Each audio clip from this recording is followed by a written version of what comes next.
magaalada Nairobi dalkan Kenya lagu soo gabagabay seminar dhalinyaro loogu barayo luqadda Carabiga iyo kutubta diiniga ah sida faafinta warkaan oo inoogu hayo Faisal Casiir Maxamed. xafladan oo ahayd mid isku jirtay laba qaybood oo kala ahaa dhalinyaro loo soo gabagabeynayay seminar lagu barayay luqadda Carabiga ee qaar kamid ah kutubta diiniga ah iyo soo dhaweynta Ciidul Adha ayaa waxa ka soo qayb galay culimooyin dhalinyaro iyo qaybaha kala duwan ee bulshada Soomaaliyeed ee ku nool magaalada Nairobi caasimadda dalka Kenya. Amir Ahmed Mayo oo kamid ahaa dadkii soo agaasimay xafladda ayaa Somali Channel ugu warbixiyay waxa ay ku saabsan tahay munaasabadan ay soo qaban qaabiyeen. Bismillahir Rahmanir Rahim. Alhamdulillahi Rabbil Alamin. وصلى الله وبارك على نبينا محمد وعلى آله وصحبه أجمعين. برنامجك مانتا أو دعي وبرنامج أو ما أردت كسابسن حفلة داسي وحيسكو جرت لبا حفلة حفلة عيدة هي حفلة أو دورة دماتي أو ما أردتي دورة لغو قبتي مساجد كالهداية أو أرضي بدن كتخرجت إدميين هي حفلة لغو دقي دورadaas waxay ahayd dowratu luqad carabiya iyo kutubta diiniga ah dooradaasi waxay socotay sanad iyo bar ardaydu waxa la guddoonsiiyay shahaadooyin oo barnaamijkaas macnaha ku saabsan oo ma aragtay masjidka al-hidaaya iyo iska kaashadeen iyo guddiga iyo maamulka dowradaasi xafladaas marka waxa soo qaban qaabiyay dhalinyaro iyo ma aragtay culimo ma aragtay oo jecel ma aragtay in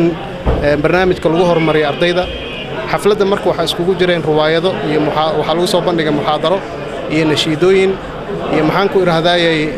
iyo ma aragtay gabay Soomaali iyo ma aragtay barnaamij iska madadaalo ah oo loogu talagalay ciida iyo farxadeeda marka Ilaahay subhanahu wa ta'ala waxaan ka rajaynaynaa inuu amaan iyo nabadgeliyo iyo wanaag ciideeda kale noogu soo celiyo sidaas oo kale waxaan jecelnahay xaflad saas oo kale ah يديه إن قبنا وضدك مارك أنت آدي لهاي ميلا معصية ميلا تمشى يو ماركتي ميلا عن ماركتي شيطانك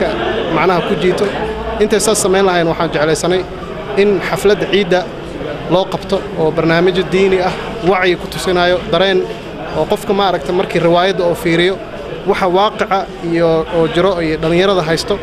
إن وماركتي لو صوبان يو يداود يحلك سيد لو داوين لها sidaas oo kale anaashiid oo ma aragtay iska madadaalo ah gabay marka waxaan rajaynaynaa inaad ma aragtay ka faa'iideysateen insha Allah ta'ala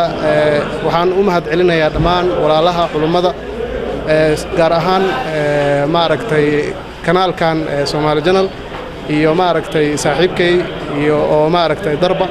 injineer darba dhamaan macnaha waan mahad celinayaa jazaakumullahu khayran kullu aam wa antum bi khayr ciid mubaarak wabillahi tawfiiq.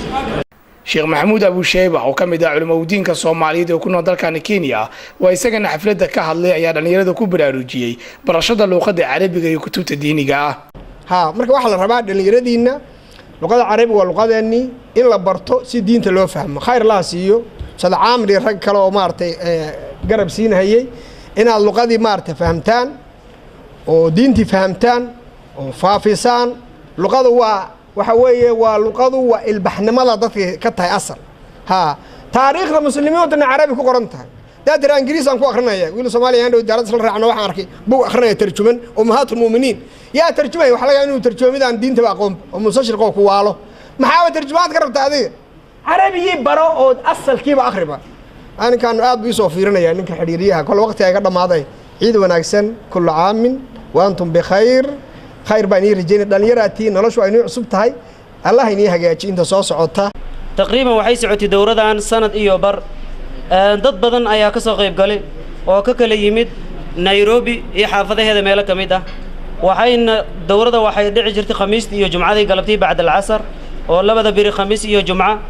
ضد بدن أيها كفايدة يستي شيخنا الفاضل جزاه الله خيرا أستاذ عامر ونوفا إذا وحبضا وحاكلوا فرصة نوسي مركز الهداية قيب تسر مساجدك شيخنا الفاضل محمود محمد شبلي دورة وحي هاد دورة كتب عربية والله قبل الله صفك كوبات إلى سديد جلاس كول قبل الله إلى سديد وحاكلوا شيخ كل أحد كتاب هذا صنوفه إذا منظومة لهذه اللامية من الورد ومنظومة أبي إسحاق البيري ومنظومين آدو فائدة بدنا ومنظومة الناجحين كتاب لهذا وإسكالية دكتور عايد القرني دورة waxay u dhici jirtay sida tan arda badan ayaa ka soo qayb gashay ardadana hal meel ayay ma aragtay imtixaanka kuwada ay fadhiisan jireen casharka ku qaadan jireen dowro aad qiimo u leh ayay ahayd kutub kasta markii la dhameeyo imtixaan ayuu qaadi jiray sheekha jazaahu allahu khayran aad iyo aad ayuu u mahadsan yahay